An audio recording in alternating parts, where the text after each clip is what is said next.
Hey, fellow freaksters, it's Tim from the Gore-a-torium. Just here to remind you that if you enjoy what you hear, please like, share, and subscribe, then rinse and repeat. We're just a couple of small-town nerds trying to make sweet geek love to your ear holes, and we could use your support. Check out our website for movie reviews, links to social media, merch, movies, and more. You can find us at themoratorium.com. Now that that's out of the way, on with the shenanigans. Welcome to the Yarn Wall, a mini moratorium. I'm your host, Tim Kornman. On this episode, Jason and I take a long, drunken dive into the depths of IMDb. This is where we break down the last week's film and follow the yarn to make the thinnest and slightest connection to our next movie. It's kind of like a 6 Degrees of Kevin Bacon game with slurred speech and double vision, which can only explain the sudden jump into the middle of the thread of the conversation that is the Yarn Wall.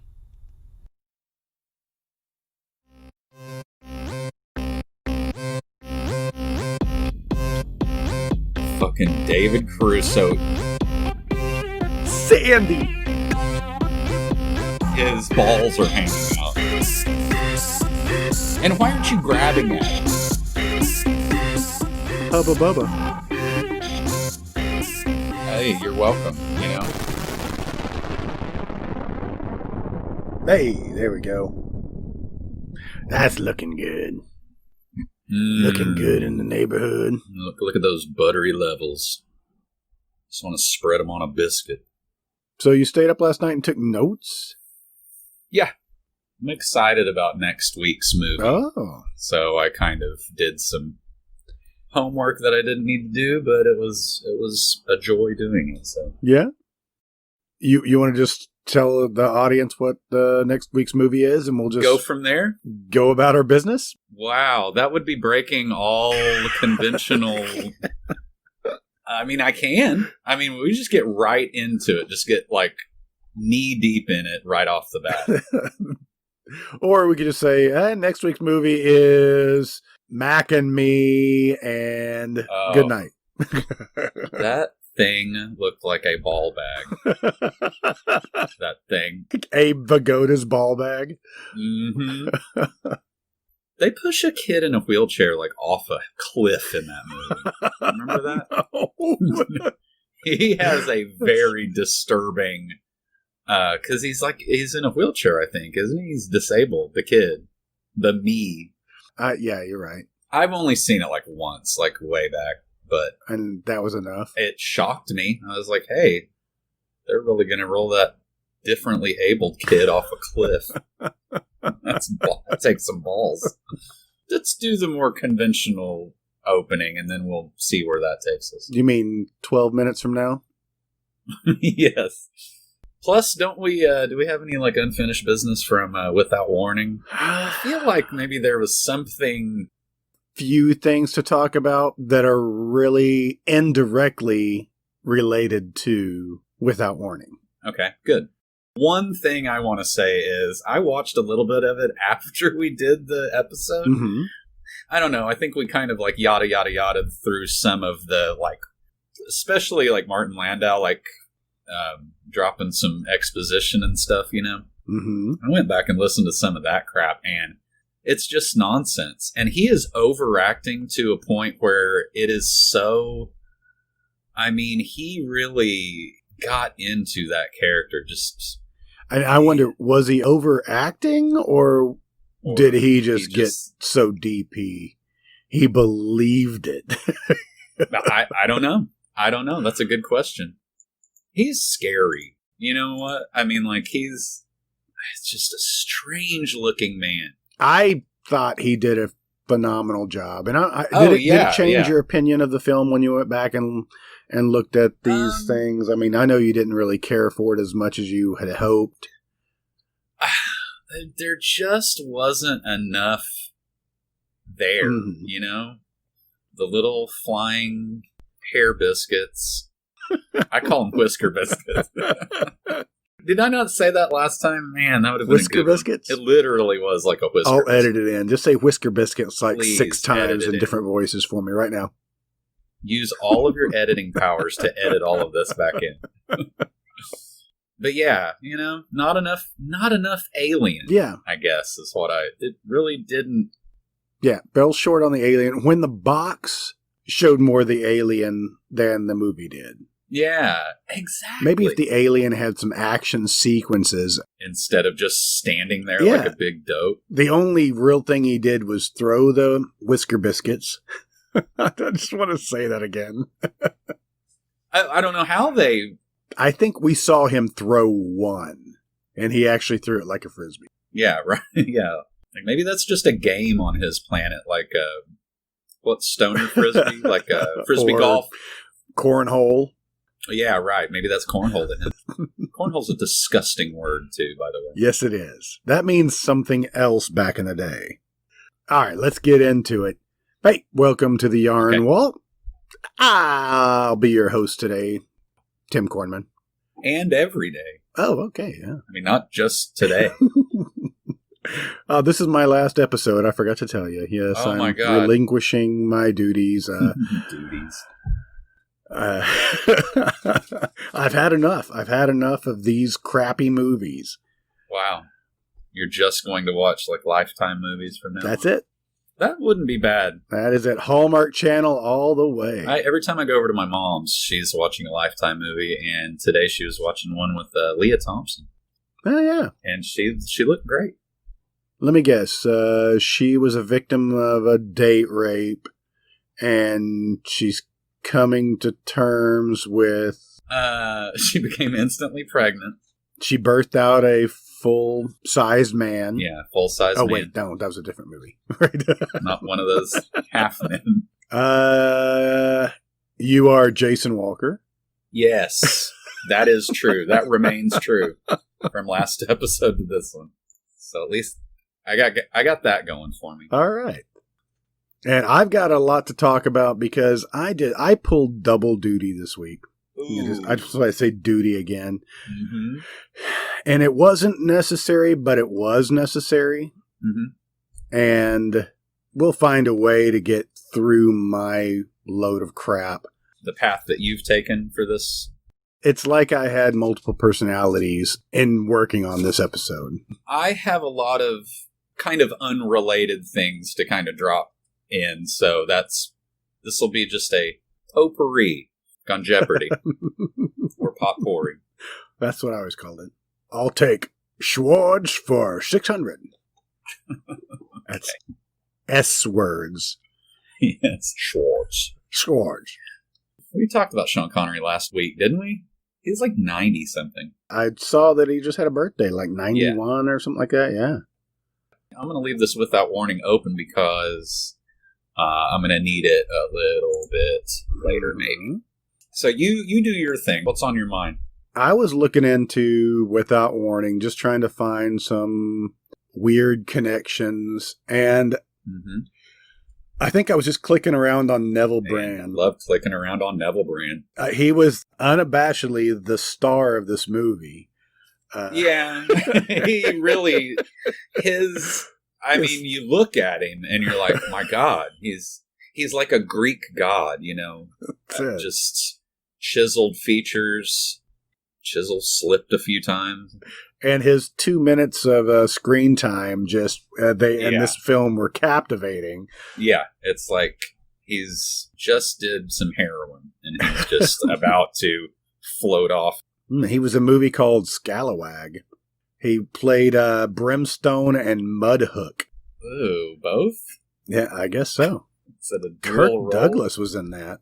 Who? Holy shit. Kirk Douglas. Oh, yeah. Neville Brand, George Eastman, Leslie Ann Down, Danny DeVito. Danny DeVito plays a character called Fly Speck. Gross. Gross. And Mel Blanc played a voice of Barfly the Parrot. Okay. This is still Scallywag? This is Scalawag. Oh, man, I gotta get my eyeballs on that. Peg-legged pirate searching for treasure with the help of a young boy, teen girl, and a parrot. Is that your Get Smart voice? They fight natives. That's missed it by that much. This is directed by Kirk Douglas. Oh my god. The fucking cover of that is amazing. Oh, yeah. I feel like this was just a part of Kirk Douglas's life that they just filmed. This was in his backyard. Yeah, got a gun in each hand. Oh my god. I see Danny DeVito, and it's insane. You know, I did not realize that he is in, I don't recall which year it was. I guess it was mid-70s when One Flew Over the Cuckoo's Nest came out. Okay. I think Jack Nicholson had won Best Actor for that. I could be completely wrong. I think you're right. I'm going to be talking about that here in a minute. Go ahead. He couldn't come to the ceremony because he was filming. Oh, okay, yeah. Wait a minute. It has to be for like something else, like 5 Easy Pieces, or I don't even know. My timeline's all messed up. Anyway, he was accepting some award like remotely, like they had videotaped it because he couldn't be there. He did it as his character from One Flew Over the Cuckoo's Nest in the, at the hospital set. Interesting. Cool. You got to look it up. Anyway, it's funny because he's talking to the camera and then slowly all of the other patients kind of huddle up in front of the camera, and seeing like little young Danny DeVito. I mean, he probably was, I guess he's probably in his 30s, late 20s, 30s. It's hard to age him. Yes. But anyway, I was like, oh my God, I totally forgot that he was in that movie. But yeah, do yourself a favor and look up whatever the hell I just described, and it's funny. I don't even know. I'll have to go back and listen to it. I gave you actually less information than you had before. Can I click off a scallywag, or do you think that'll come back up? No, I don't plan on bringing that back up. That was something I just saw and had to click on it, and now I can't get off of it. Did anyone ask why Kirk Douglas had that small donut implanted into his chin? It looks like he has one of those little frosted donuts just like right under the skin of his chin. That's like awesome. A bagel. They called him Old Bagel Face, Bagel Face. I was looking at Scallywag. Neville Brand. Neville Brand because of I looked at Evils of the Night was his last film. Vacationing teens are systematically kidnapped and taken to a strange rural hospital run by a mysterious group that needs their blood. Wow, that actually sounds really good. That has Tina Louise. Okay, great. Ginger. Julie Newmar. Okay, Catwoman. Who's Aldo Ray? I think he was just... Maybe I'm just think he was Fernando? An 80s rock band. Oh, maybe. What was that band? I don't know. Name sounds familiar, but I couldn't tell you. He's just one of those old-timey actors, right? Sure. Carrie Emerson is in it, and she was in Chopping Mall. Oh, cool. She the other girl besides Barbara Crampton? I think so, yeah. John Carradine. Oh, of course. I was clicking around on that because I was like, oh, that's interesting, So I clicked on Julie Newmar just because I was like, all right, let's see what she's done. I mean, she's still doing like Catwoman voices. We know her mainly because of the drag queen movie, Priscilla. No, what's the other one with the... Thanks for the something, Julie Newmar. Yeah. All right. But yeah, that's best not. Let's just let that. Let's just gloss over that. The more I'm thinking about it, I'm like, ooh. I was looking down at Julie Newmar just to flip through some stuff. She was in Oblivion. Oh. We've talked about this before. Oblivion and Oblivion 2. She played Mrs. Kitty. Oh, right. The Charles Band Miss Kitty movies. High School USA. Is that the one with... I thought that was something. Crispin Glover, John Grise. Yeah. Oh, we've looked at this before. Yeah. Crystal Bernard. She plays a stripper in that. That interestingly doesn't strip. She was in a movie called Nudity Required. And I had to click on that. I'm like, oh, that's... You had to click on that. Yeah, I had to.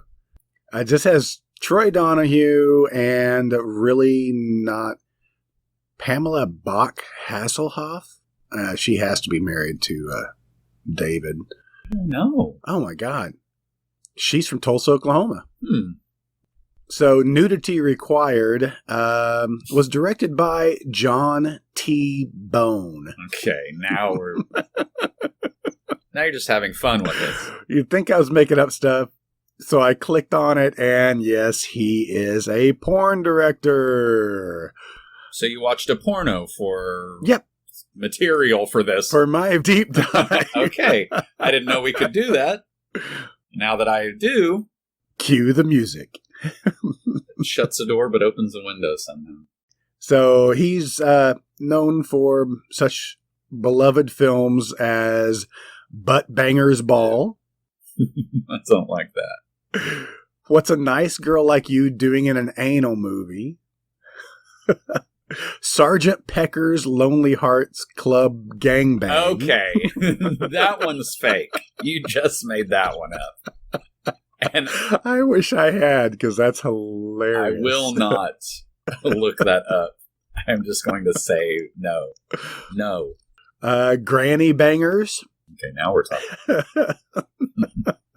Granny Bangers. There's one from 1997 called You Want to Fuck Me Where? In the back of a VW. The most uncomfortable place ever. What is that? What movie is that from? That was from Mallrats. Mallrats. Right. Anyway, that's where I headed. I was trapped there for a few minutes. Just in stasis. I watched all of those, by the way. Okay, great. Good. I would, yeah, I would have too. What if we just turn this into a porn podcast? We just talk about Porn pod. the porn pod. Yeah. Surely there's... It's kind of written itself. Yeah. Penises. Just talk about dicks all day long. Yeah. Yeah. I don't know. Boobs and dicks. I don't know about that. I've still, like I said, I did double duty today. This was necessary. Okay. All right. I think I might just slide right into my deep dive. Yeah, go ahead. Slide in. Because I wanted to clear up something. Okay, let's just clear it up. Okay, your acne. Right. I want to talk about... I've got two women. Okay, go on. All right, I'm just going to say Ellen Burstyn Okay. is not Louise Fletcher. Yes, that is, if there's anything that whoever's listening to this, take away. I wonder, is that a common... It is. They do look alike. And They do. They're acting around the same time, right? Yes, very much so. So... They were both born around the same time. Right. They both started acting about the same time. Right. And maybe even have like a similar style of acting? Yes. Which is like evil and motherly at the same time? I got into this because in this week's episode, there was I was talking about resurrection. Uh-huh. And we talked about that several times before. Yes. And I think I said that was Louise Fletcher, and it was actually Ellen Burstyn. Right. And also, just to muddy things up, there's another... I just saw it. There's another Ellen that is the same... Oh, no. Not DeGeneres. That's the only other Ellen. Ellen Barkin. Barkin. No, but you can't get Ellen Barkin and Ellen Burstyn. No. She's... But I'm just saying, it's there. Right. A lot of Ellens. I'm glad when I looked on the trivia for Ellen Burstyn that I'm not the only one that's had this problem. Good. Okay, and it actually says in here, in her trivia, is often mistaken for fellow actress Louise Fletcher.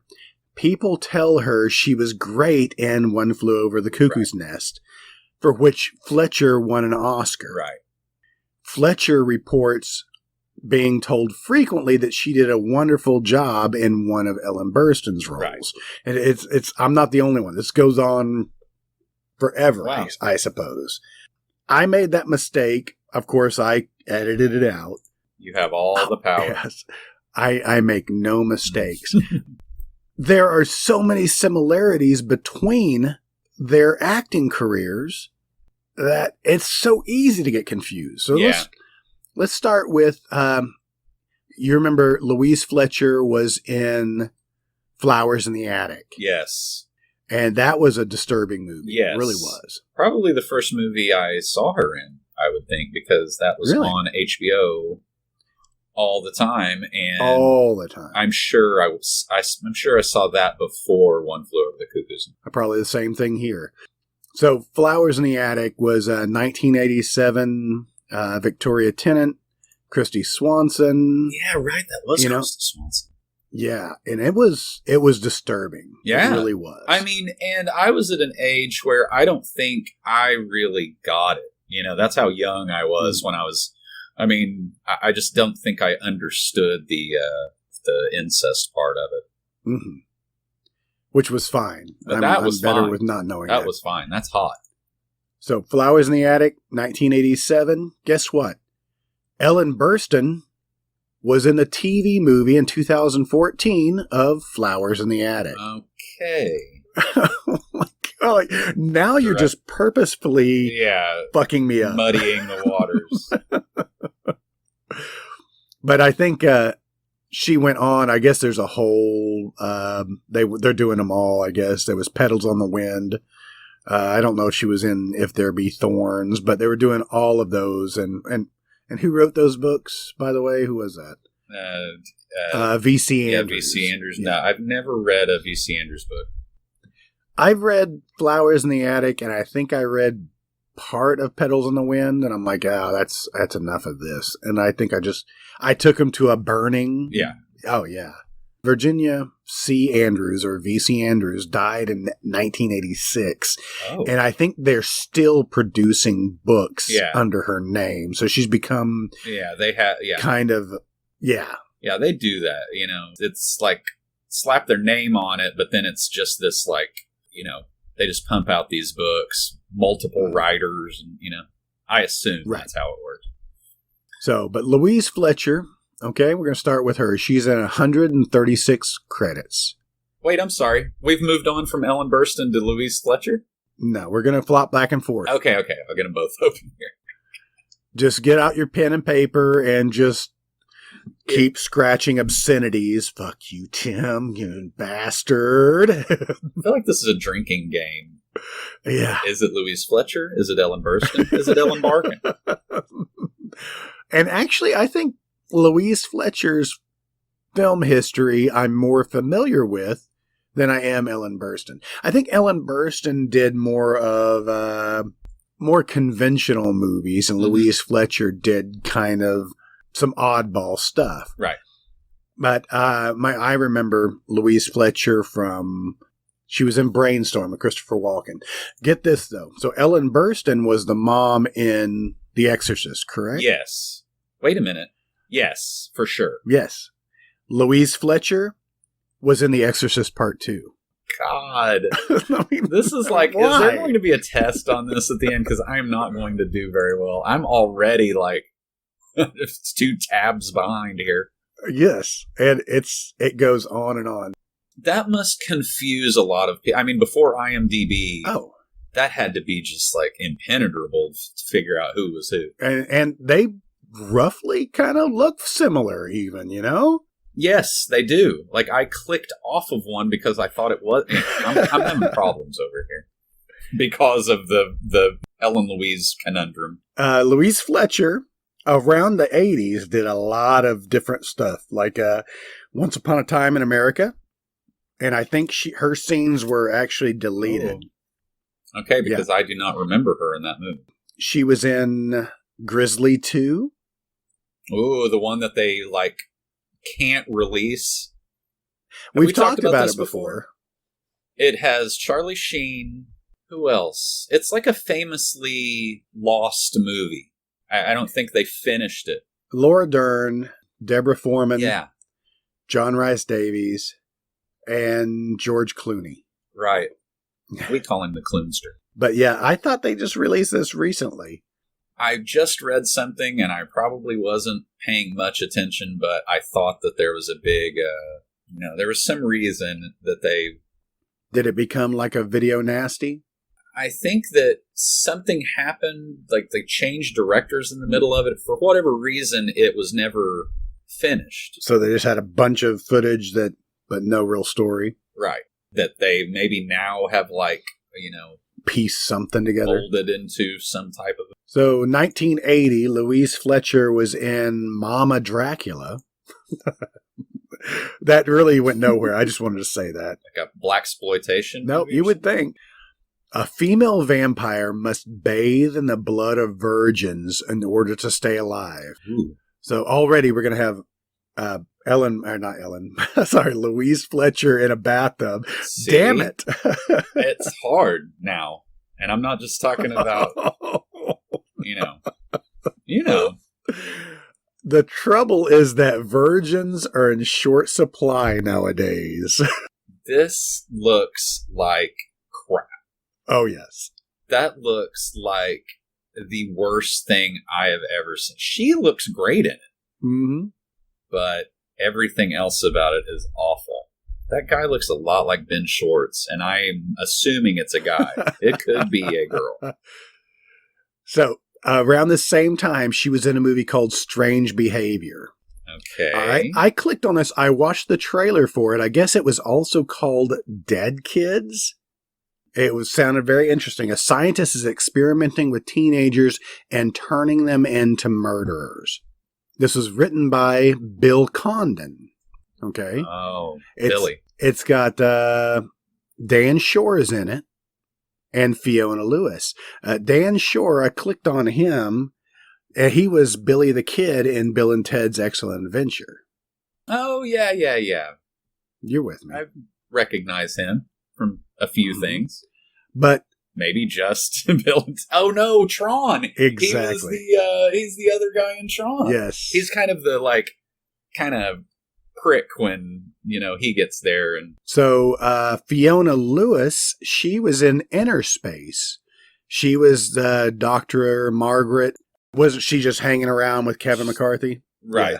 Yeah, it doesn't have a lot of screen time or a lot of line.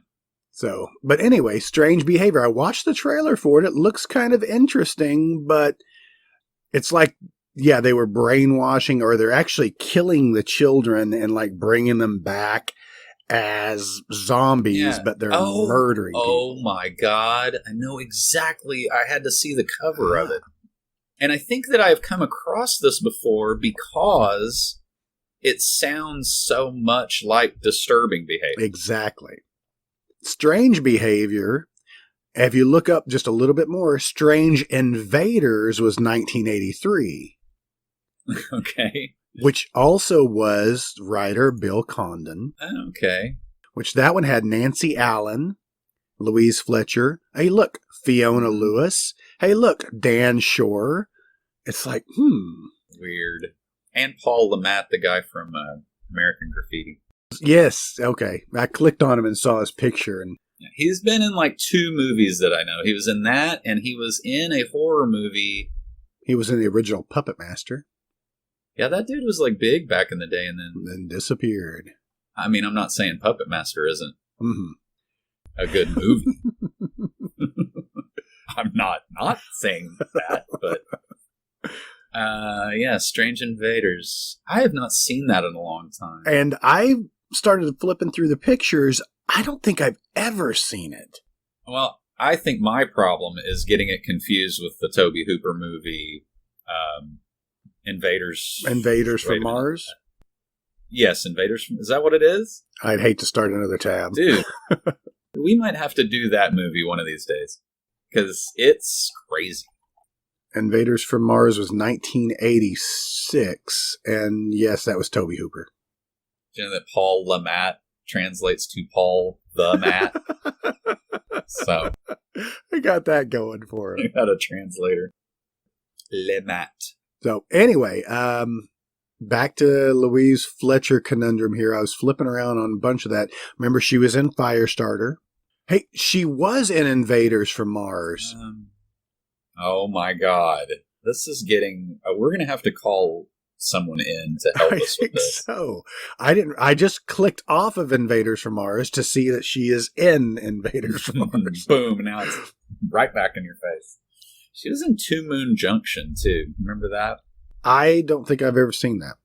It's the bully from 3 O'Clock High, and I want to say Sherilyn. Yep. Sherilyn Fenn. Yes, Sherilyn Fenn. Christy McNichol. Let's put in Burl Ives for no reason. What? Why? And Why? Mila Jovovich. Oh, man. Now I got to watch And that. Hervé Villachez is in this. He plays Smiley. Okay. I don't know about that. Did you know that they made I don't know if we've talked about this before, but that Peter Dinklage made a movie about Hervé Villachez? Really? What was it called? Wee Bits? No, I think it was called... Okay, I got nothing. I got nothing that isn't so offensive that that we get shut down. But he had a really tortured life.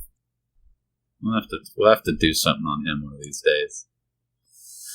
Anyway, so Louise Fletcher was also in Best of the Best. Oh, that's right. She was like the gym mom, kind of. Yeah, On Deadly Ground. Oh, yeah. Return to Two Moon Junction. God. I hope they've washed the sheets since the last time we've been here. That was a sexy movie. So anyway, Louise Fletcher, very interesting career. I haven't even looked at her trivia yet.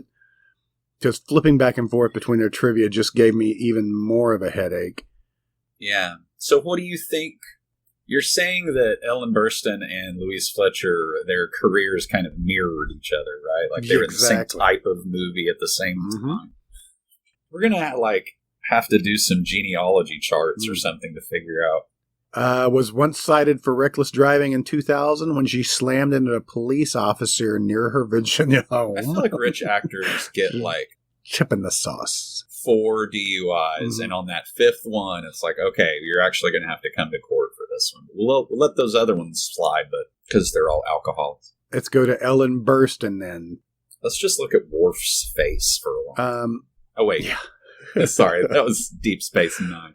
So Ellen Burstyn, she suffered a permanent spinal injury while filming The Exorcist. She did. In a sequence that she is thrown away from the possessed daughter, the harness jerked her hard away from the bed, and she fell on her coccyx and screamed in pain, which was kept in the final version of the released film. Oh my God. Then we talked about this. Asshole. He's like, all right, you go in there and slap Linda with some liver, and I'm going to throw Ellen against the wall. Cut. Perfect. Moving on. So here you go. She turned down the lead role in One Flew Over the Cuckoo's Nest because she had a sick husband to take care of. In which Louise Fletcher, see, even they were trying to get the same actors. Yeah. They're like, wait a minute. Who's who here? She's an ordained minister. She does not consume alcohol or drink coffee and practices yoga. Well, okay, great. Wait, Louise Fletcher or Ellen Burstyn? This is Ellen Burstyn. She worked as an acrobat and as a model for paperback covers. I can't see Ellen Burstyn as an acrobat. No, not an acrobat. She was really pretty. I don't know how to get out of what I just said, but I mean, there's a bunch of shots from movies where she's even dressed up in kind of a tinfoil thing, looking like Jane Fonda in Barbarella a little bit. Mm-hmm. Some cleavage. Ellen Burstyn is in a movie called Wiener Dog. And that's in the 2000s. So let's look at some of Ellen Burstyn's career then for acting. Because she has been in a ton of TV. 161 credits. She even had her own TV show. Well, a show that was named after her that was the Ellen Burstyn Show. What, just like a variety show kind of? Or like a talk show? It was a real sitcom type thing, but it was just like the Bill Cosby Show. It was named after her, but it wasn't. Right. Yeah. And it was only on for one season. Yeah. I clicked on one here. It was 1970 movie called Alex in Wonderland. And if you click on that, you will see a really hippie version of Donald Sutherland. Oh my God. Donald Sutherland, who primarily is nude in the 70s in his roles, which is something I never, ever wanted to see. I clicked on Alice in Wonderland. You know what the first thing I see is? Him in a bathtub. Naked Donald Sutherland in a bathtub. That's actually the trailer for the film. And if you watch part of it, he sits there and he kind of, his wife and kid leave. Then he just starts breaking the fourth wall, talking to the camera and introducing the movie, basically. This is me. And he pulls up a little Snoopy dog out of the bathtub. And I've seen enough.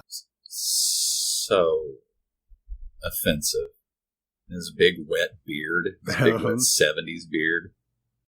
I like Donald Sutherland a lot, but there was a certain time in the 70s where he was considered to be a sex symbol. And still is. I am here to tell you, maybe they're right. Okay. I'm going to click off of that. So she was in Alice Doesn't Live Here Anymore. I remember that as like it was, because it was a Martin Scorsese film. Scorsese? Whatever. Scorsese. He prefers Scorsese.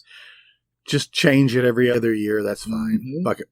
But that has Chris Christopherson in it. I remember that had some critical acclaim. I don't think I've ever seen this. No, neither have I. Harvey Keitel yelling at people.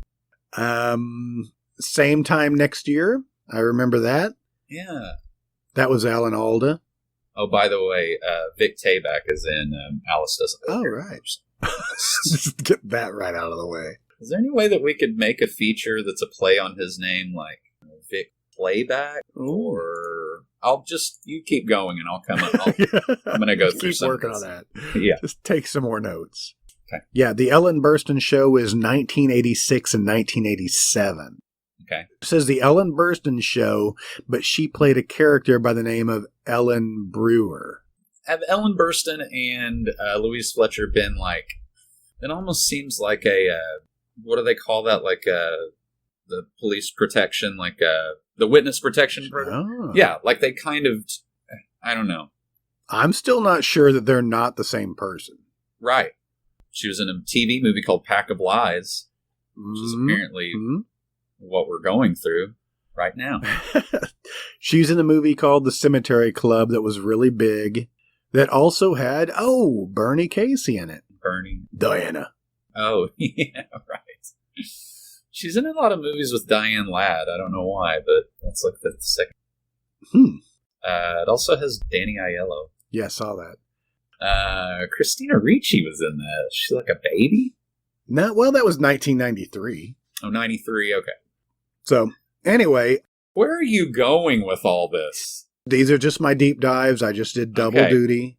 Okay. I just wanted to go over the career to flip between Ellen Burstyn and Louise Fletcher. Well, you're doing it, although I don't know if it's having the outcome that you predicted, because I think I'm actually more confused now than I was before. And you know that she played, she was Dollarhide's mom in the remake of 2000's Red Dragon? Huh, did not know that. I see that, Grandma Dollarhide. It said just a voice. Huh. Oh my god, dude. She was in The Wicker Man. I'm pretty sure Nicolas Cage punched her at some point. That was the 2006 version. Yeah, she's like the main character. She's like the main chick at the... see. But I still think I'm more familiar with Louise Fletcher's filmography. Yeah. I would say the same thing. But they've been in really about the same amount of movies. Yeah. They both started about the same time. They're about the same age. It'd have been really handy if they had the same agent. Because he'd be sending them both to everything. That's right.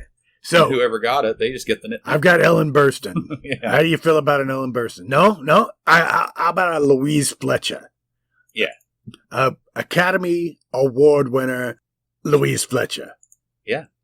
Oh, yeah, I forgot. She's like... okay, her and Art Carney are just the old people that Drew Barrymore ends up with in Firestarter, right? That's not her... I don't think those are her... That's not her family. Is it? Her and her dad ended up going to that farm, right? Is that where they were? Yeah, they just met these people and they took them in and then fed them and then burnt down their farm, right? And exploded like 10 cop cars. Oh my God. Art Carney with a rifle and a hearing aid. Art Carney, meanwhile, if they're husband and wife, he's like 30 years older. But anyway. So anyway, that's all I have, really. I just wanted to break down Louise Fletcher, Ellen Burstyn. Okay. They're not the same people, but now you're going to confuse them for the same person. So stop it, guys. Let's just go ahead and put them together. It's Ellen Fletcher. Oh my God, if somebody could like Photoshop both of their faces together, it probably wouldn't be that hard. Exactly. All their creases in their face and their neck kind of line up. She is in a movie in the 2000s with Robert Wagner called A Dennis the Menace Christmas. All right. And the scene from it basically looks like both of them are in a funeral. It looks like just the most depressing thing you've ever seen. Awesome. But yeah, that's interesting I mean, I've had that problem. Just put them in the pile of actors that could play each other. Right.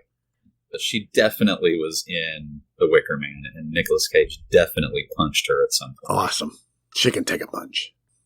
Okay, so can I, I'm going to take down this Ellen Burstyn, Louise Fletcher thing. Okay. We'll call it the Burstyn Fletcher conundrum. See, I just got worn out. This is the headache that I was looking at. It's like the Mandela effect. Hey, wait till we hit the Gore-a-torium. I'm going down it even deeper. So Great. So do you want to go into your deep dive? Yes. Let me see. Did you lose them already? I've got a bunch of scribbled notes that just looks like Kevin Spacey's Notebook in 7. But, okay, so we're calling it the Gore-a-torium, but I'm not even following any of the criteria because... But it's my turn to do the Gore-a-torium. Oh, it's your turn to do the yarn wall. Okay, gotcha. Yeah. Well then, yes, so... the other notebook. Yeah, right, it really is. That's on the other page. Now I'm locked in. I don't remember why we brought up his strange name. We go through a lot of strange names in this, but I don't know how he got brought up. Alan Fudge? Yeah. Bob Balaban? Oh, no, I wish. Man.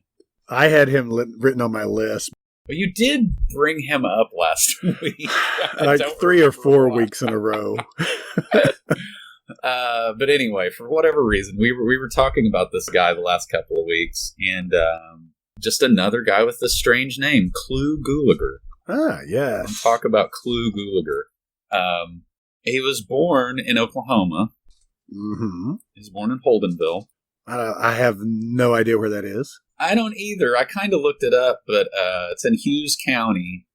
Dang, I had it on a map, but, it was nowhere that I've ever been before, I think it's pretty small. Okay, first of all, his stage name, his actor's name is Clu Gulager. C-L-U. Not Gallagher.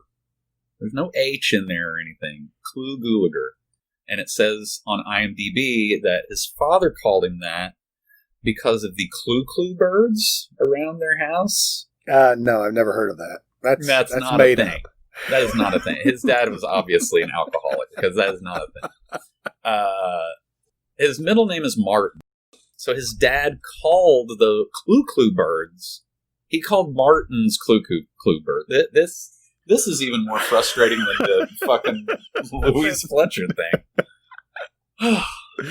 I'm not even like one sentence into his bio. This is all just the first sentence of his bio. Anyway, his dad calls Martin's Clues. I don't know. Is he huffing gas? Who knows? Lead paint. That's a lead paint. Yeah, that's what you get, guys. Anyway, but he was a Marine. Says he was in the Marines in the late 40s. Okay. And on the GI Bill, he went to study acting. And a lot of TV movies, starting with westerns and war shows, You failed to mention that his wife, her name was Miriam Bird Nethery. Well, I thought that might... If yours muddied the water, then mine it just... I didn't even want to bring that up. But yes, she has a funny name, too. Gosh, he was born in 1928. Wow. And he was in A Nightmare on Elm Street Part 2? Yeah. Also, he's in a ton of... like, he was in The Master, you know, with Lee Van Cleef. Lee Van Cleef, LVC, and Timothy Van Patten. We just started watching Game of Thrones. I know it's insane. And we have no one to talk to about it because everybody else watched it a decade ago. But, anyway, Timothy Van Patten directed the first episode of Game of Thrones. Oh. Weird trivia. But, yeah, so Clu Gulager, just handsome, you know, steady. You put him in anything and you know, he just is a good character actor. There was a Tall Man TV series. He played Billy the Kid. Right. Interesting. Which was canceled because they didn't want Billy the Kid to be a kind of sympathetic character. Is that right? They canceled it after 75 episodes? Oh. So 75, that's not how I read that. That's a lot. That's a lot. Oh my God, here it is. He was in The Last Picture Show, which I remember now, playing Ellen Burstyn's lover. Damn it. So, do you want to just stop the podcast now? And I think we have to. I think that's the... Throw our microphones into the compost. I think that was what the rules we set aside. If we keep doing donuts. I feel like a guy in like black SWAT gear is going to like crash through my window, and we're uncovering something. I think this is all a big cover up. It definitely is. He's in a movie called Houston, We've Got a Problem, which is exactly how my brain is right now. Yeah, that would have been a lot less if they had said like, Houston, we don't have a problem. And there wouldn't have been all that other. Also, he was in a TV show. He was in The Virginian with Christopher George. Okay, yes. So he's come up before.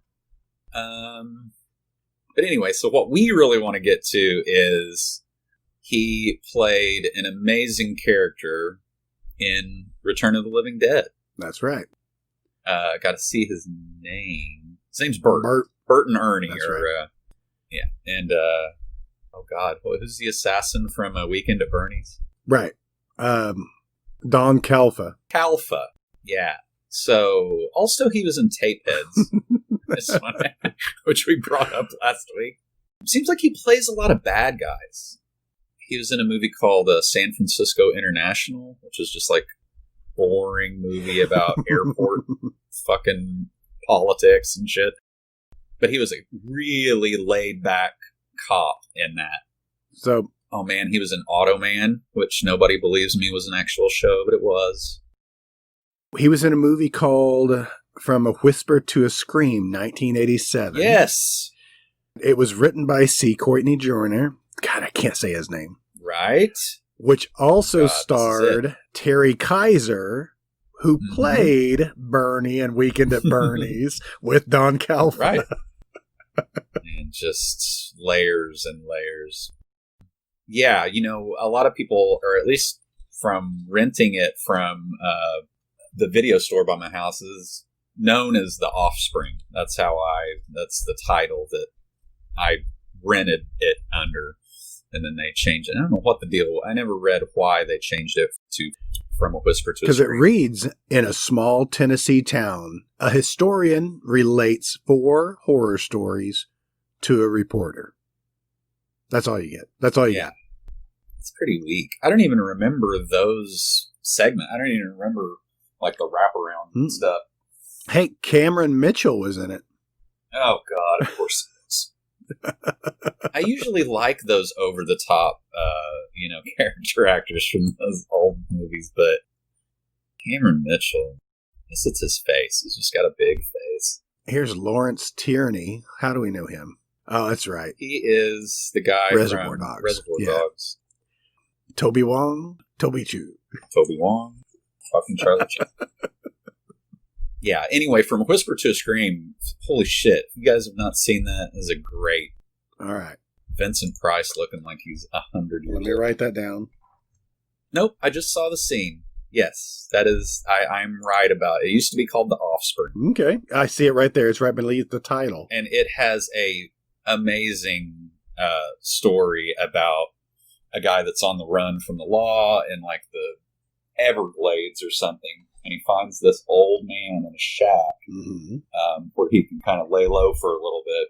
And I don't remember exactly how, but this old man has like the key to like immortality or something. It's like a drink that I don't think it was like voodoo, related.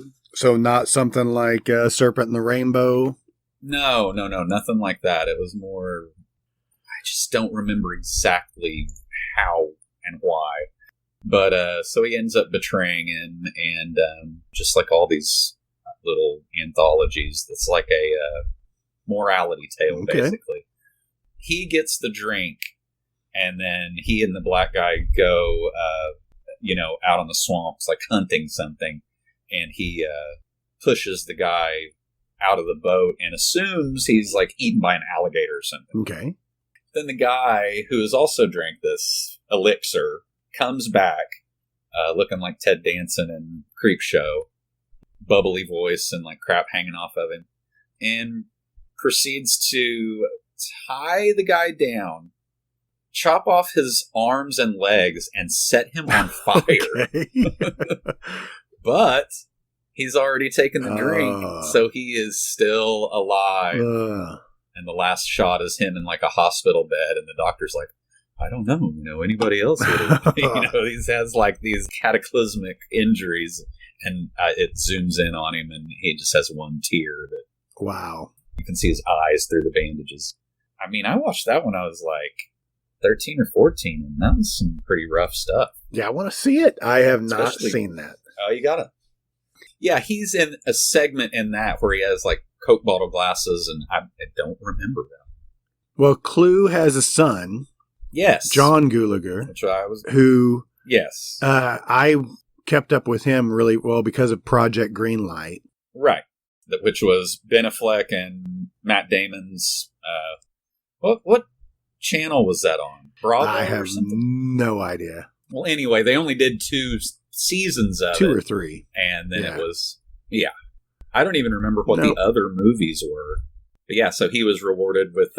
I think they produced Feast from his script. Right.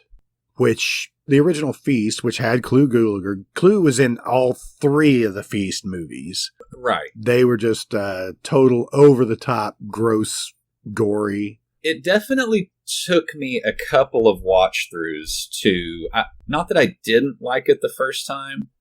It was just so, like you said, so much, And then I think I watched it again later and enjoyed it a little bit more. But I think he was going for like an Evil Dead 2 kind of vibe where there was some comedic parts to it that just didn't... That weren't as funny. They just kind of fell flat.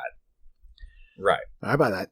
I didn't realize this. He did John directed Children of the Corn Runaway. I don't even know that one. 2018, which also had Clue in it. Okay. He's been keeping his dad, Yeah. Clue plays a character by the name of Krusty. I don't like that at all. I don't like that at all. Ew. Feast 2, the subtitle is Sloppy Seconds. Yes. Come on, guys. And the only thing I can remember out of Feast 2, which was really stood out, was when the guy was being chased by one of the beasts and he threw an infant behind him to throw the beast off of his trail. All right, that's pretty cool. And it was all in slow motion. So I didn't realize Clue was in Once Upon a Time in Hollywood. I didn't either. Just saw it. That's his last credit in 2019. Yeah. So I'm going to have to go back and see that. Bookstore Man. Yeah. It's a weird title to have, too. That Project Greenlight, did you watch that? Yes. That season, at least. That's the only one that I've watched part of it, too. But, like, is that what they intended to happen?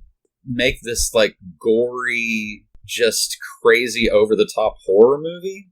I know that they were doing it as a horror, but I think he just had the best script. Right, and the concept for it. Which, that's saying something. I mean, it is really violent, and there's nudity, and... It says here there were 4 seasons of Project Greenlight. Feast 1, Feast 2, Feast 3.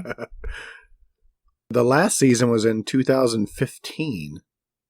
I mean, they had become popular actors in their own right before Project Greenlight.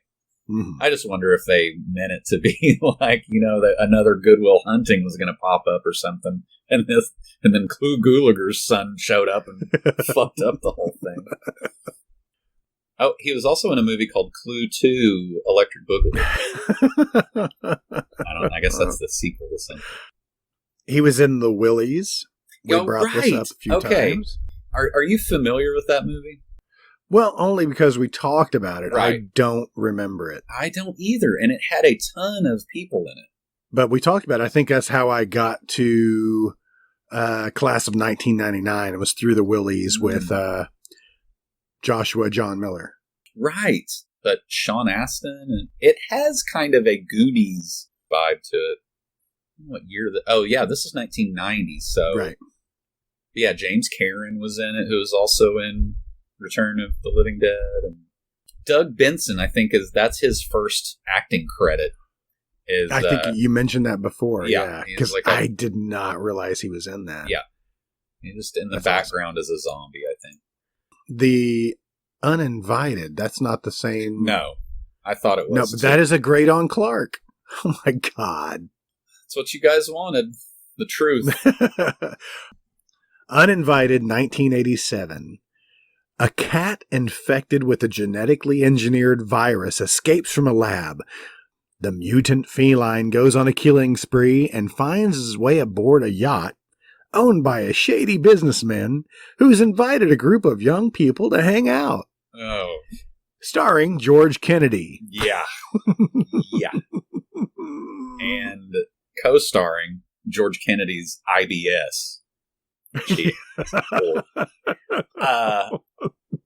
That is actually, I think they did that on, I say this every week, but I think they did that on Riff Track. So that's the only reason I've seen it. There's one scene where the cat like barfs up something, and it is like in the middle of this goofy Italian movie. I think it's Italian. I think everyone in it except for George Kennedy is from another country. But anyway, it was really gross. But Clue just shows up in everything. He was in The Hidden. Yes, he is. I'm Gonna Get You, Sucker. Dan Turner, Hollywood Detective. Wait, how many times I got to bring that up? Oh my God.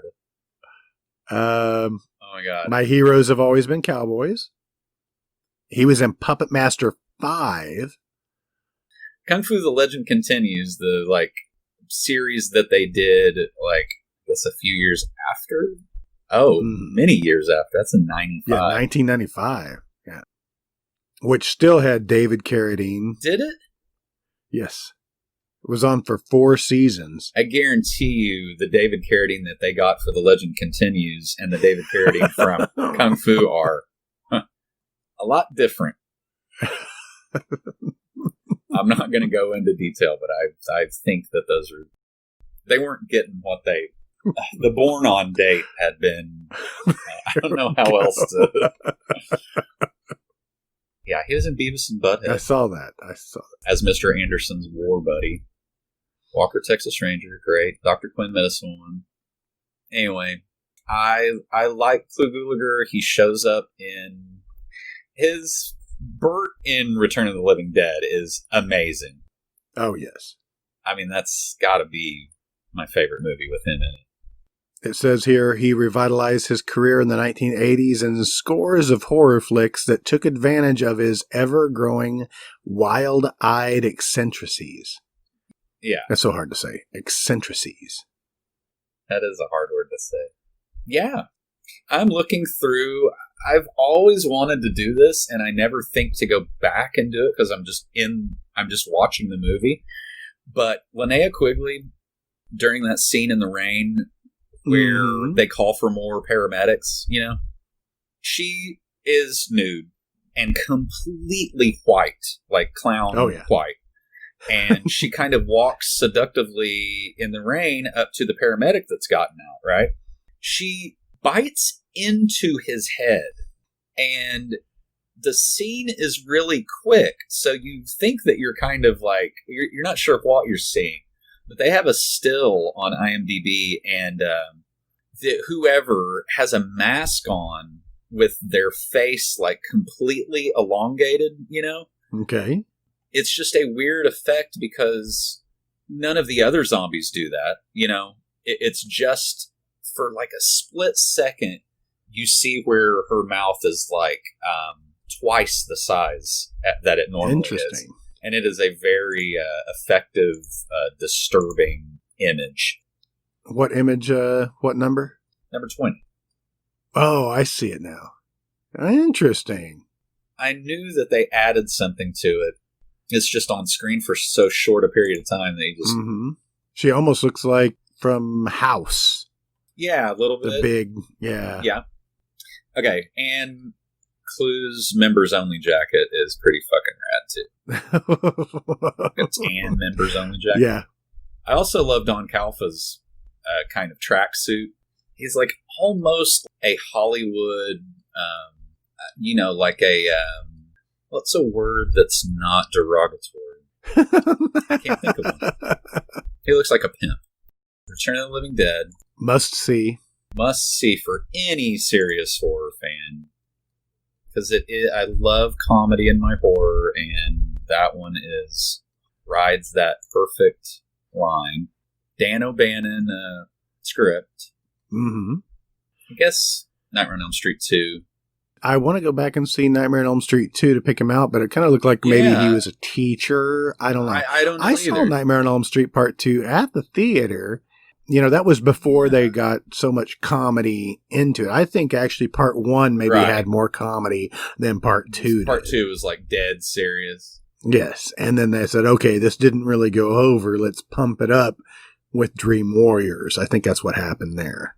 Yeah, I think you're right. It's the deaths in Part 2. Some of them are pretty fucking cool. Yeah. I love his face, like, coming through the guy's stomach. Mm-hmm. Mm-hmm. He's a senior in high school, which is weird because he's in his 30s. Oh, there he is. There's Clue. Oh, and Hope Lang. Oh, she's in Blue Velvet. Maybe that's what I'm thinking. Yeah, Marshall Bell is the gym teacher. Oh, right. That's, yeah, we talked about him. He hosts Quado. Yes, he hosts Quado. All right. Clue Gulager, look him up and watch his films because he might not be around too much longer. He's in his 90s, 91, did I say? Yes. But he's always looked like thin and frail, but yeah, I think that's just the way he looked. And when he's popular to us well into his 60s. Oh, yeah. He'll pop up on those old TV shows, you know, so when you see him, you know, take a shot or something. Come on, guys. It's just, world's going to hell. Let's just drink all the time. Okay, so, if I may, he does kind of slide right into my yarn wall for next week. Oh, well, I think we need to do the Gore-a-torium before we do the yarn wall. Okay, yeah. I forgot our segments. Go ahead. So, cue the music. Dang, dang, dang, dang, dang, dang, dang, dang, dang, dang, dang, dang, dang, dang. Bad. Let's isolate that. Isolate and repeat. Mm-hmm. All right, let's just start with saying, well, I'm continuing to go down the 72 video nasties. Okay, cool. There's plenty on there that I don't want to see, or I don't need to see again. And I don't know why I stopped on this one. Okay. I stopped on Fight for Your Life, 1977. Just 1 second. You are going off of Bloody Disgusting to get the 72? You can get this list also on IMDb. It's on there. Okay. And there's a lot of films that we've seen that were like The Funhouse. Why is The Funhouse on this list? Right. Evil Dead, probably because of the tree rape. I would think, yeah, probably. And I think probably The Funhouse, probably because... boobies at the very beginning? Or? No, I would say Esmeralda giving the... a hand job? The beast a hand job, right? Maybe. I don't know. I've got to do some more research on this one. And I wish I would have done some research before I watched this film, because there is very little redeeming qualities. Okay. And I read the reason why it is on the Video Nasties list is because it's overwhelming racial exploitation. Okay. It is so racist. It is cringeworthy. Yeah. And there's not a whole lot of violence in this film. And it's a home invasion movie. Okay. In which William Sanderson, if you don't know who he is just by his name, you'll have to click on him. Once you see his face, you're like, oh yeah, he's been in a ton of things. He has a distinct voice. And really, you could probably pit him against Tracy Walter and get them confused really easily. Oh, sure. He's the robot maker in Blade Runner. There you go. Yeah. Got him. He was also in Newhart. He was the main... Main Daryl? Well, his name's not Daryl. It's he's the one that had the brothers, yeah. He was Larry. Yeah, Larry. This is my brother Daryl and my other brother. Yeah. There you go. So, good actor. Good actor. Maybe not so well in this one. I wonder if his career suffered from this film. Oh boy, I can't imagine what this is. Oh, it's not good. Yeah. I had a hard time watching it. Is it anything I've ever heard of before? No. Okay. No, it's just it's a home invasion movie. 3 criminals. I think they rob a couple of places. They end up shooting a liquor store clerk. Okay. And they get into a home that's kind of out in the woods a little bit, maybe, that belongs to a black preacher and his family. And they hold them hostage. And there are so many racial slurs. They turned it up to 11 and they kept tapping it. Yes. It on both sides, back and forth. Right. Oh, and now I remember that cover. Do you? Yeah, I for sure. I think I might have seen this. That cover looks better than the entire movie. Yeah, right. But yeah, they end up raping the daughter, and just the things that he says before and after. Oh, God. I cannot repeat. And I'm looking at some scenes from it. It really is like it's an exploitation movie, Oh, yeah. I mean, I know it is, but But 1977.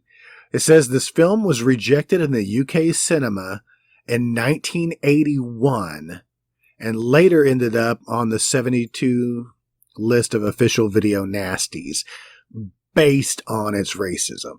Jeez. I didn't have a whole lot to say about this movie. Mm-hmm. That's why I watched another one. Okay. So double feature. I'm doing double duty this week.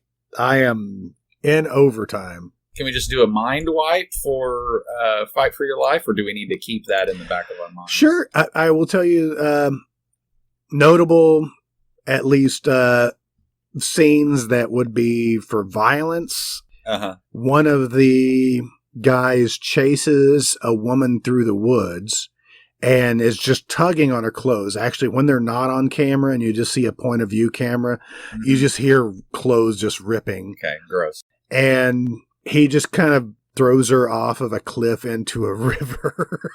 God. But there is a scene right after that where I guess there was a little boy who was friends with the preacher's son who was kind of watching from the outskirts of the house and was spotted. And the guy chases him out into the woods and smashes him in the head with a brick. So, which that little boy just happened to be the sheriff's son. Oh.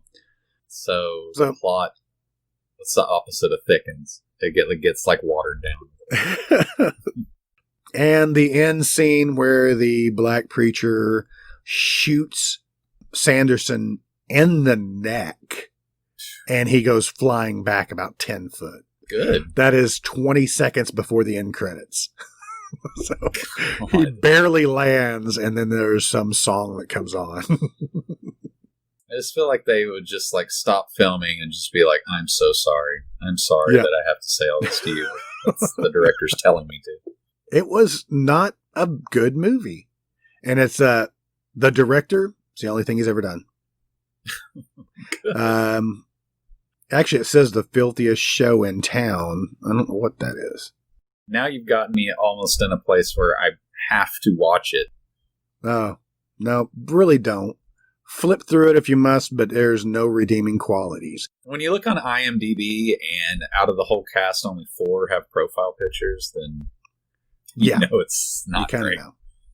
With not much to say about that film, I went on to watch another video nasty who also made it on the list for something strange. Depraved and disgusting. Not really. Okay. But I watched The Driller Killer. Oh, okay, yeah. 1979.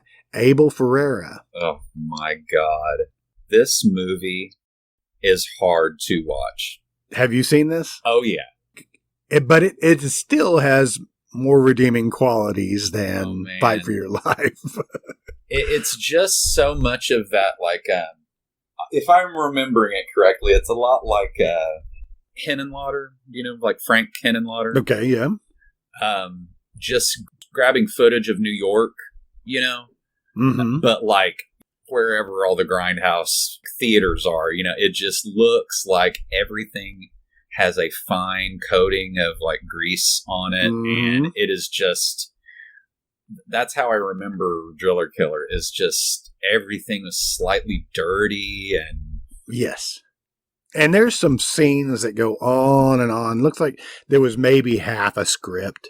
Yes. He's an artist trying to sell his paintings, been working on a pellet painting of a buffalo, a bison, and keeps staring into its eye like he's being now possessed by that. I don't know why. Yeah, kind of like a Son of Sam situation a little bit. Yeah. He's like psychotic.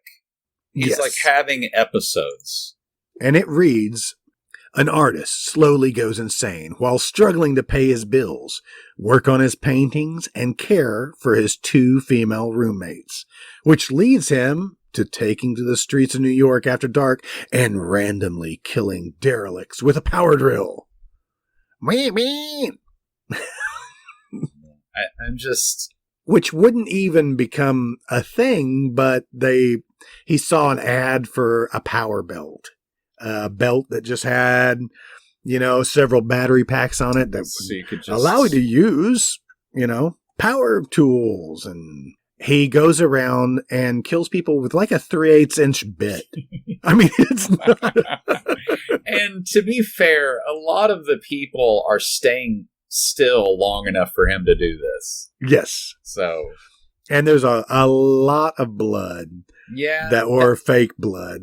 Where he's just jamming it in this. I think this first death scene is just him just ramming it into some poor schmuck's chest as he lays in an old like truck stop bathroom or something. Ugh, exactly. This whole movie is a truck stop bathroom. And Abel Ferrara is directing and playing the lead role.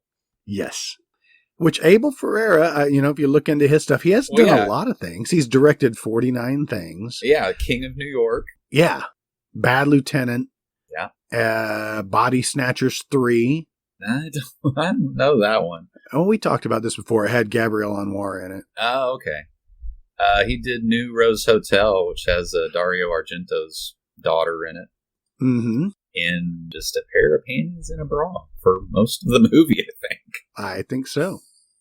Yeah, he's actually done a lot of movies. Yes. Wow, and King of New York and Bad Lieutenant were like back to back. I mean, those two were... I've never seen King of New York. Is it gritty? Yeah, dude. You gotta see it. Oh, that has David Caruso in it, too. Mm-hmm. Lawrence And, Fishburne, Christopher Walken, Wesley Snipes, Giancarlo Esposito. Of course. Love that guy. Steve Buscemi. Wow. Yep, you gotta see it. How have I not seen this? In 76, he did a movie called 9 Lives of a Wet Pussy. Yes. So... I was getting there. Okay. I see now. We're going to have to take a shower after this. Yes, I think it's necessary. Which Nicholas St. John wrote a lot of these films. Okay. Is that his like collabo buddy? Right. It seems like it. So Nicholas St. John wrote this one, but he also starred in it. He was a chauffeur in it. But yes, just because of the title, I wanted to bring that up. I don't know if they're having fun with like an Italian slasher movie because they're all named something similar. So there's a Miss 45. Is right. this something? Have you seen that one before? Yes. Now, the reason that might sound a little familiar, and definitely if you click on it, you'll start to see what it is. It is mentioned and a few scenes are shown in Terror in the Isles. And it's mainly this girl. It's really horrible. You know, it's like Last House on the Left. You know, I Spit on Your Grave. It's a like rape revenge story. Gotcha. Basically, a really fragile girl who I think has just some type of she's either deaf or it says she's mute. She's mute. Yeah, perfect. Right. So she, I forget what she is. She's like a seamstress or a ballerina, who knows, but anyway, that's what it said, seamstress. Yeah, she is raped on her way home from work. You probably know how the rest of the next like 45 minutes go, but it's all building up to this final scene where she is dressed as a nun. I want to say it's like a Halloween type thing. Okay. She basically goes on her kind of revenge killing spree. It says she just randomly killing men in the streets of New York. Okay, well then it's not even, just something snaps and she's just like shooting everybody. I see her in the nun's habit though. Yeah, that's kind of the most iconic, scene. I want to watch that again because it looks better now than what you remember. Yes, it is. Yeah, I'm interested. Yeah. But maybe it's probably going to be just like this film, which Driller Killer, it seemed like it was a platform for a music artist. And so they just kept playing this. It's like some neighbors moved in and they just kept playing music like constantly. Like some awful... Which seemed to also add to his madness. And there were certain scenes where I guess where the music was playing and he's wandering the streets looking for his next victim. Okay. But I guess the Driller Killer made the list because of the box art. Oh. Featured on the box art was the drill going into the forehead. Right. And that was deemed too violent, so it was banned. When it got re-released, if you click on a few of those covers, there's one that there's like a kind of shockwave kind of effect, just like concentric circles coming away from the middle of his forehead. Okay. There's a few different versions of that, like box art or that poster. Yeah, I see it. It's pretty cool, but really crazy looking. Like his eyes are kind of like rolled back into his head. Mm-hmm. I think I see the one that they were talking about is photo number 49. Yeah. It's not a great film. He looks like he's drilling into Ron Popeil's head, the guy that sold the it's like a rotisserie cooker or something. There's a couple of scenes in the film that it shows him kind of in a nightmarish scene where he's just covered in blood. Mm-hmm. Yeah. And just shaking his head back and forth with his, just blood splatter everywhere. And it's all tinted in red. Yeah.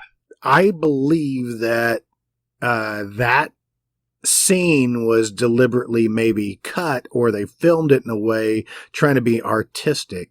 Yeah. That was his last murder, because the film follows him and his two roommates, which they're kind of all having sex together. I guess. Yeah. The one girl is his girlfriend who left her husband getting an alimony check and basically is the reason they're able to stay in this place, because he's not selling any paintings and he's slowly going insane. Yeah. At the end, she leaves him and he's chasing her, and, you know, there's a big scene, and anyway, she goes to her ex-husband's house. He follows her, and while she's getting in the shower, he kills the ex-husband and then hides in the bed with it fully covered. And she comes out of the shower and she's like, "Are you asleep?" And you hear, you know, nuh-uh. You know, just him. And the lights go out and she gets in bed, but you don't see, it's completely black screen as she's talking to him, and he's basically just muttering nothing to her. And so I think that those visceral dream sequence scenes of him splattered in blood, because you see he has the drill, but he's also holding it somewhere around his waist. And in a thrusting motion is kind of the epilogue to the film. Anyway. It's disturbing, but really for its violence with the drill, it's almost laughable too. When he gets the one guy with the drill into the forehead, it doesn't go deep enough to penetrate the bone. No. That guy's being a real drama queen. He's like screaming his head off, and it's like, hey, I've done worse just like trying to, you know, build a deck or something. Chill out. But really, in Driller Killer, I think this is probably Abel Ferreira's friends. Yeah. People. If you look down the list, there's really nobody in it. The one person that does have like 50 credits is by the name of James O'Hara. Yeah. Because the film opens up Abel Ferreira going into a church and sitting next to a man who's basically muttering to himself. And it's a weird kind of opening that he keeps looking closer and closer towards the man, and the man grabs his hand and he just runs away kind of screaming. Mm-hmm. But the nun that was at the church said something about, well, he had your name and number in his pocket on a piece of paper. So I don't know if this was almost a play on, you know, schizophrenia and fucking just madness, that maybe somehow this old man passed a madness onto him. Yeah. I don't know. I think, that seems to be what he's saying. So, interesting. Driller Killer, not as bad as Fight for Your Life. I will go back and watch some more of Abel Ferreira's films. Yeah, for sure. For actually quality, Driller Killer is, I mean, it was 1979, so they were trying all sorts of weird shit. And he just came off of 9 Lives of a Wet Pussy, so no telling what the frame of mind was in his mind. Don't say came off of and then the name of that movie. That's gross. Yeah, I mean, like, it says in his, you know, kind of trivia that that he went on to do bigger and bigger budget movies because he built kind of a cult following around himself. Yes. I mean, like, I think, like, late 80s, early 90s, there's a lot of that, like, kind of, well, yeah, 70s too, but, like, exploitive, gritty, you know, realism, you know. Also, nobody has a permit to shoot any of the stuff that they shot, and, you know, nobody signed any waivers or... Every animal got hurt in these films. Every animal is harmed in the making of this movie. Says he's a close friend of Michael Mann, which, you know... Very interesting. He's like a zero polish Michael Mann. So anyway, that was Driller Killer. Check it out. Or don't. 2 video nasties in the bag. Yeah, or don't. don't watch either one of these films. That's why I'm breaking it down for you. Yeah, so we're doing all the work for you. We're doing the heavy lifting. So, cool. All right. Closing that tab. All right. Bye, Abel. Handsome man. He doesn't have all his teeth. He smiles a lot, but there's a bunch of molars gone. I kind of thought maybe he looked like, he looked really close to like Eric Bogosian. Sure. When he was younger. Yeah. I think there are a lot of guys that walked around with that, like, just giant afro.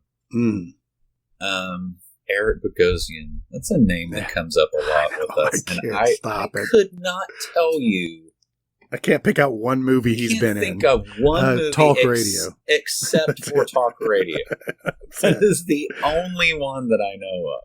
All right, good. Those kind of makes me want to watch Bad Lieutenant again. Remember the first time you watched Bad Lieutenant and you're like, holy shit. I'm going to see Harvey Keitel's wiener in this? For a long period of time. And he cries so much in the film. For a long period of time. And then he was in the piano like 5 years later, and there's his dick again. Yep, exactly. Jesus, like, look, Harvey. See? Still got it. All right, Harvey, put your dick away. Okay. Get some... At least Let's put a sock on it. Oh, God. Let's go watch Bad Lieutenant, guys. It's great. Did he direct the one with Nicolas Cage? The Protocol? Uh-huh. I don't know. I never watched that one. I didn't want to. I've seen bits and pieces of that. No, it doesn't look like it. Okay, well, good. Bad Lieutenant Protocol was Werner Herzog. Oh, duh, that's right. That's exactly right. Another just like, only makes like uplifting, joyful films. Most of them comedies. It's all about existential dread. Grizzly Man, that was probably his most uplifting movie. Oh, God, dude. He is in Parks and Recreation as Werner Herzog and is hilarious. He did a movie called Even Dwarfs Started Small. What does that mean? I don't know. Okay, stop right where you're at, because we're not going further down Werner Herzog's catalog. That's for another... I have to start a whole other podcast for that. So we're not talking about Werner Herzog is not your director today? No, not right now. I don't want to click off of him, and then him, in case you wanted to have him come back up. No, you can. We'll be back. We'll be back to check in on him, see what shenanigans he's up to. All right, so sometimes having too many people to choose from is a problem. And Without Warning seemed like, for that little movie, there's a ton of people in that. Yes. So Jack Palance is he's the star of the movie, which is hard to. Oh yeah, definitely. Know. Can you please look at him real quick and read off his birth name? What is it? Just like weird, like Italian or something? Look at it and you'll see. Ukrainian descent. Okay. Whoa. Is Voldemort? His real first name is Voldemort. Ivanovic Poluniak. He's got the same last name as Chuck. Yeah, Chuck Palahniuk. I have never heard it pronounced. I think it's only because I listened to a few audiobooks. And that's how I got out there. So it's Volodymyr. Volodymyr, yeah. What the? I don't know. Wow. He is a vampire. Yes. He's like, I just want to be called Walter. Walter Jack Palance. Walter. Maybe that was a popular name back then. I don't know. Oh my God. I don't even want to read his stuff about. Yeah, he went to school in a football. Okay, we don't have time for this. But yes, Voldemort Poluniak is his real name. Which seems accurate, He seems like it could be Romanian. Yeah. Right? Gotta do Tango and Cash at some point. All right. Anyway, so he was kind of, I know he's been in a lot of movies, so he was kind of my jumping off point. I think. Yeah. You think? Yeah. You had too many tabs open? You can't remember which way you went? Here's what I do. This is my process for this. You start at Cops and Robertsons and you work backwards. And then work your way back. I have IMDb open on the movie that I want to get to, and another tab with the movie that we just did, and I just start clicking on actors like a kind of genealogy map, Mm-hmm. and then you get lost. And I get for lost about 3-4 hours. Around. Yeah, by the end of it, I have like 30 tabs open, and it's a nightmare. Blisters on your tongue, right? Yes, exactly. That'd probably help. So anyway, I'll just say Clu Gulager is in the movie that I'm trying to get to, and that probably now you know what it is. But I was thinking Clu Gulager was in The Master, with Lee Van Cleef. Mm-hmm. So I've got Jack Palance on one side, Lee Van Cleef, LVC on the other side, and both of these guys are ugly. Jack has an ugly face. LVC has an ugly face. And then after that, I was like, I wonder if they've ever had both of their ugly faces in a movie together. So I just Googled. And an ugly face-off. An ugly face-off. Oh, my God. We got to make that movie. But so I just Googled Jack Palance and Lee Van Cleef together. And, of course, they were in an old Italian Western. Okay. Called God's Gun. And God's Gun. It basically sounds like every other, like Sergio Leone, There it is, 1976, God's Gun. I'm sure it's horrible. Gianfranco Parolini directed it, yes. It sounds like everyone was drunk on the set. Oh, yeah. Sybil Danning? Yes. And she is only in it. She's not in it for very long. You just immediately had to go out and watch it. I did watch a little bit of it. It has a really great poster. I don't know if we should be calling these, just the kind of like movie cover that's on the IMDb. Mm-hmm. I don't know what to call those. I think they're actually posters. Right. Maybe a one sheet? Yeah, right, exactly. Next week or the week after next, I've got some stuff to talk about. Oh, you're working that far ahead? Shit. Yeah. Well, that was just one of the holes I went down, and I'm gonna bring up the poster art for these in a later episode. I like the title "Welcome to Blood City." That's oh my God, that's fucking amazing. That's Samantha Eggar in it. Is she a Playboy bunny or something? Oh, Samantha Eggar was the mom in The Brood. Gotcha. Oh, how I want to watch The Brood again. Oh, man. That's the only... remember when Netflix delivered movies to you? That's the only DVD that I ever kept. Really? Awesome. Did we talk about Jack Palance and Martin Landau being alone in the dark? We talked about that because it had Donald Pleasance as well. So much face. If you took the skin off of their faces, you could make there's a map to Curly's Gold right there. Mm-hmm. Under his scalp. So we're going to Cyborg 2. Is that where we're going? That's what I wanted you to think. But what we're actually doing is going from LVC, Lee Van Cleef, and The Master, which I know is Master Ninja, but to Clu Gulager was in an episode of The Master.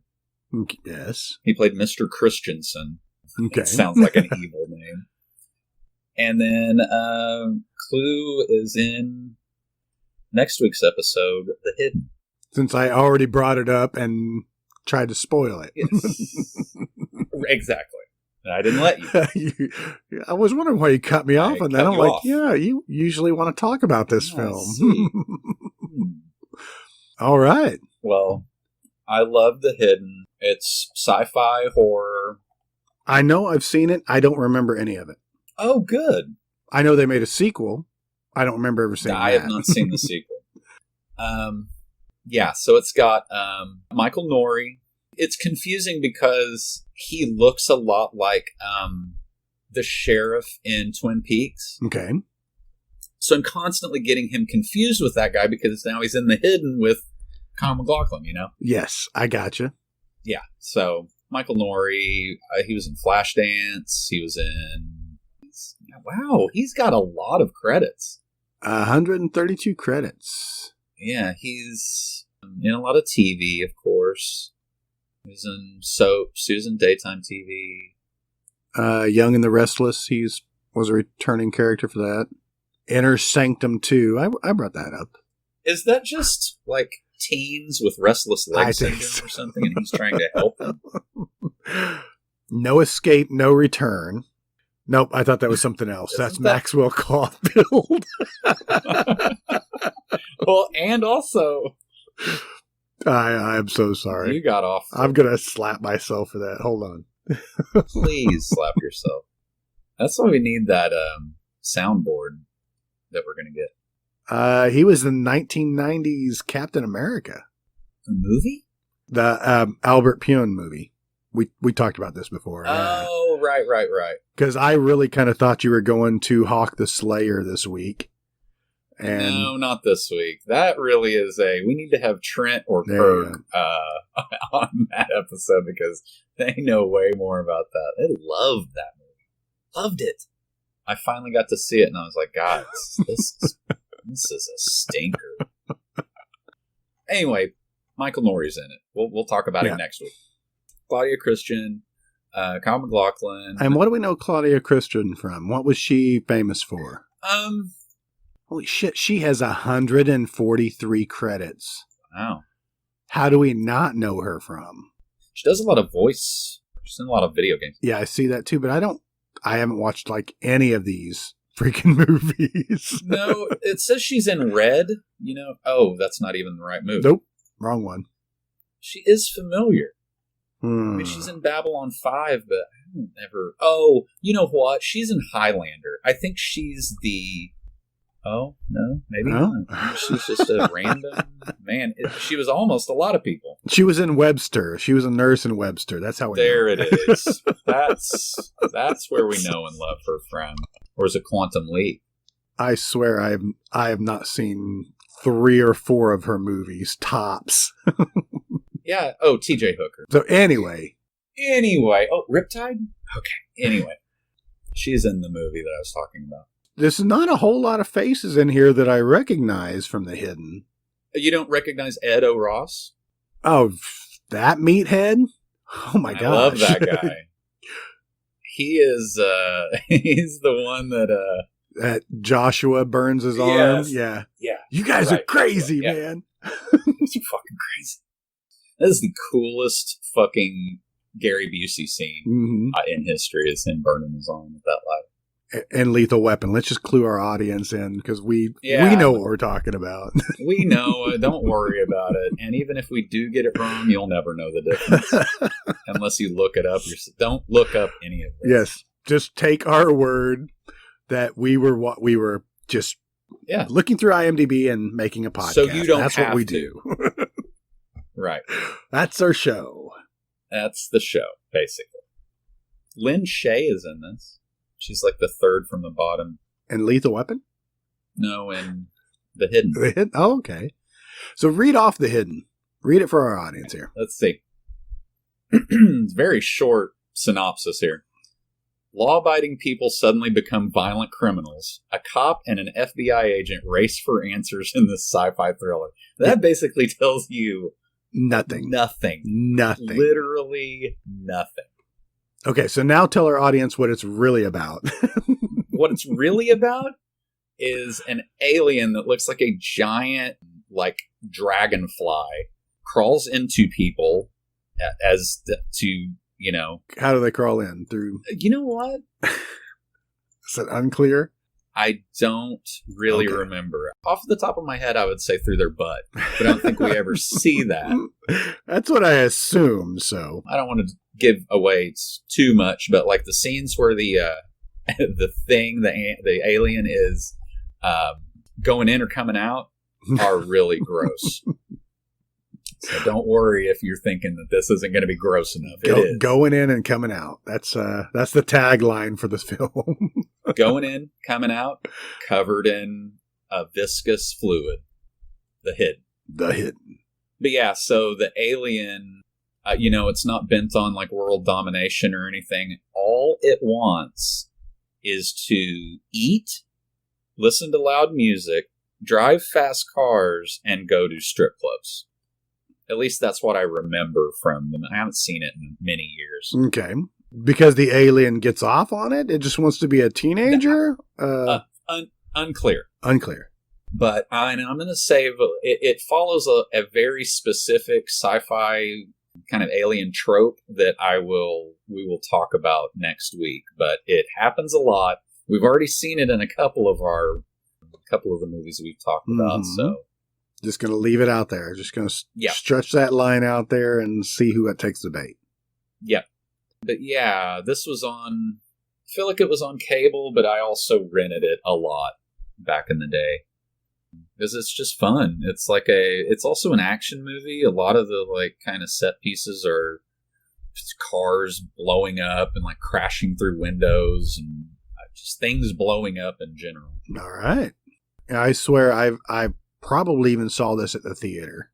I don't remember any of it. Good. I was just looking at the trailer and I don't remember any of it. Cool. So I dig coming back on stuff like that. Yeah. It looks like you can find The Hidden on just about every platform from $2.99. So, not a free one this week.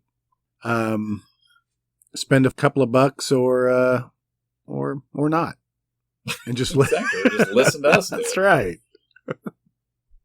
I think there's like on YouTube. I think you can see like a lot of the kind of action scenes. Maybe not the entire movie, but a couple of the real good action scenes. So here's another description on Movie Phone.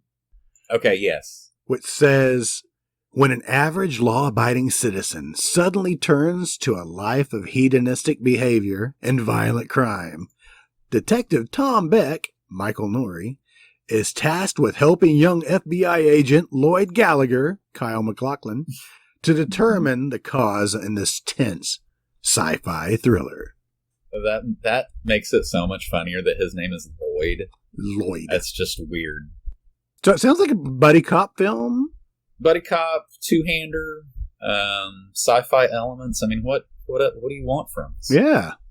This is it. And it was written by Jim Koof as Bob Hunt. Horrible names. You can't. If you're going to come up with a different alias, can you give us something else? Right. It's like they were trying to do the Bart Simpson like pranking the bar when he calls, but they couldn't quite get it. It's like not quite IP freely, but close. But we brought this guy up before. Yeah. Because he wrote Up the Creek. Oh, that's right. So. Oh my God. When are we doing that? Uh-huh. And then he also wrote Stakeout and another Stakeout. This is all very well-trod like territory. Basically my favorite writer ever. Exactly. And we don't know his name. Right. It says something. Well, I don't know. Do you see yourself going back and watching Stakeout? No. Up the Creek? Up the Creek? Fuck yeah. Yeah. Just for the boobies. Boobs. Gotta love the boobs. The director is Jack Shoulder, who wrote Alone in the Dark. He directed Alone in the Dark and Nightmare on Elm Street Part 2. Yeah, because, okay, now my brain's going to explode. He directed Renegades with Kiefer Sutherland, Lou Diamond Phillips. Yeah. Yeah, you know that one. I love saying, Renegades, the Lou Diamond Phillips, Kiefer Sutherland vehicle. Oh, by the way, I think Danny Trejo is also in The Hidden. I don't know if he might be uncredited, but you see him on the 10th slide on IMDb. Oh, there he is, way down the bottom. He's credited as Prisoner. Tell me something. Okay, can you make it to that picture easily? It's number 10. I'm right here. He looks like he's in jail with John Boyega from the new Star Wars movies. I don't think that timeline. Oh my gosh. I don't think that checks out. What shirt is he wearing? Is it a Prince of Darkness shirt with John Carpenter's profile on it? Oh, you're talking about the guy in the background. I keep looking at, I can't get away from Danny Trejo's hair. Yeah, it's really short. Picture. It's really short and it's kind of blondish brown. Yeah, he almost looks like, not Kate and Allie, but one of those old like TV shows where it's like, it's two female cops. He's got a female cop haircut. Oh, right. I gotcha. Cagney and Lacey. Probably lesbians, and it was before their... Well before their time. But anyway, if that's a Prince of Darkness shirt, I need it. I'm going to look it up on eBay. And it's like a baseball shirt. Anyway. Well, hopefully we'll be able to catch a still of that when we watch it. I'm excited about this film. I really am, because it's something I wanted to revisit. I know I've seen it. I don't remember it. Right. And I wonder what kind of memories it's going to trudge up when I start watching it. Oh, Clu Gulager's in it, so about halfway through you can really get kind of like, he grounds you when he comes in. It's like, oh, and take a break and... Take a Clu Gulager break. Which I think is what I'm getting ready to do right now. Yeah, I might watch it tonight too. That's a good movie. No, I was going to take a Clu Gulager break. What does one do during a Clu Gulager break? I guess we're about to find out. Okay. All right. I'm excited. This is going to be good stuff. Yeah. Do we have anything else we need to talk about for Without Warning? No, I think... You were excited, and now you're depressed that I made you watch it? Kind of. Somebody needs to remake it. I agree. Yeah. Yep. Somebody needs to remake The Hidden, for that matter.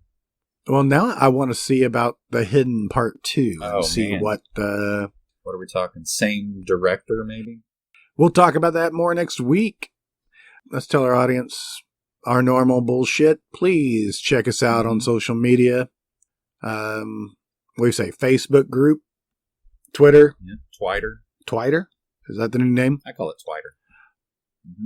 Instagram. And yeah. Check us out anywhere you can listen to podcasts. If you're listening to this, you already know how to find us. That's awesome. Yeah, unless you've done it by mistake. Way to plug it, Tim. Also buy our merch. Please. Yeah. We need your money. Yeah. Let's not beat around the bush. We would love to bring you this show 6 times a week. That ain't going to happen. That's a lot. No, not even if we had a lot of money. I would be insane. We would be totally just jittery and pale-faced. Imagine, though, you have an engineer and like editor. We wouldn't even look up these movies. Somebody would just tell us what to say. I think that's how podcasts work. Is that how it works? Or successful. People have a script? Wow. Yeah, and a staff. A staff? The only staff I had was one of the... Oh, never mind. Staph infection. All right. Okay, we did it again. We did it? You're welcome. We do it so you don't have to do it. And I'm really excited. This actually had a 7 out of 10 rating on IMDb, so I guess it's good. Everybody loves this movie. Everybody loves this movie. It's good. Awesome. Okay. All right. Let's shut this bitch down. See you guys later. Bye. Bye-bye.